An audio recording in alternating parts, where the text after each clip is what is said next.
Welcome back to the lesson. In the last lesson, we learned about website footprinting and email footprinting. In this lesson, we're going to talk about Whois footprinting.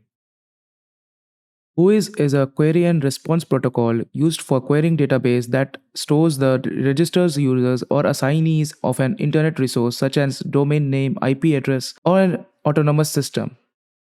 This protocol listens on the TCP port 43.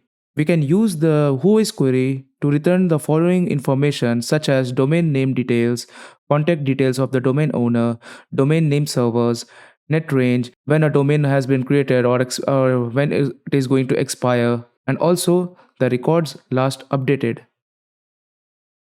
There are two types of data model exist to store and look up Whois information.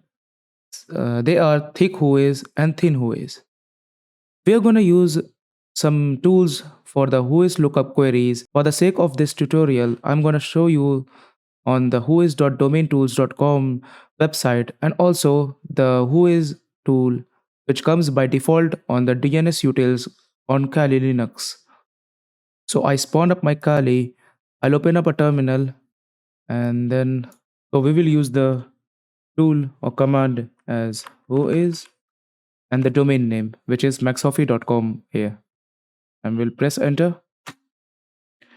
As we can see, we got a whole load of results, and scrolling above we can see the details like the domain name, the registry domain ID, the registrar who is server, also the URL of the registrar, and going down below we can see some more details about the domain, even the registrant email address, and also where it exists, like the location of the domain. For example, over here it says Mumbai. Also the admin email. Now we will use the same thing on the website on whois.domaintools.com. So we are going to fire up our Firefox browser. We'll search the tool whois.domaintools.com. We get a web page where we can see we have a search bar, and here it says to enter a domain or an IP address.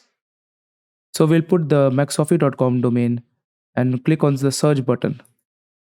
We can see that we get the similar result like we got from the Whois command tool, but here we have more information than we got from the command line tool.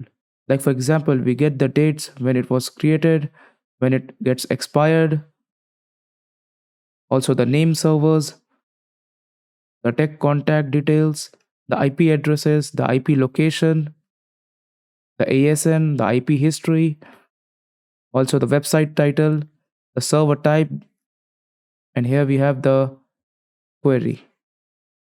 We can even use tools like Netcraft for this. An attacker queries a Whois database server to obtain information about a target domain name, contact details of its owner, expiry date, creation date, and so on. And the Whois server responds to the query with the requested information. Using this information, an attacker can create a map of organization's network, mislead domain owners with social engineering attacks, and then obtain the internal details of the network. Thanks for joining with us.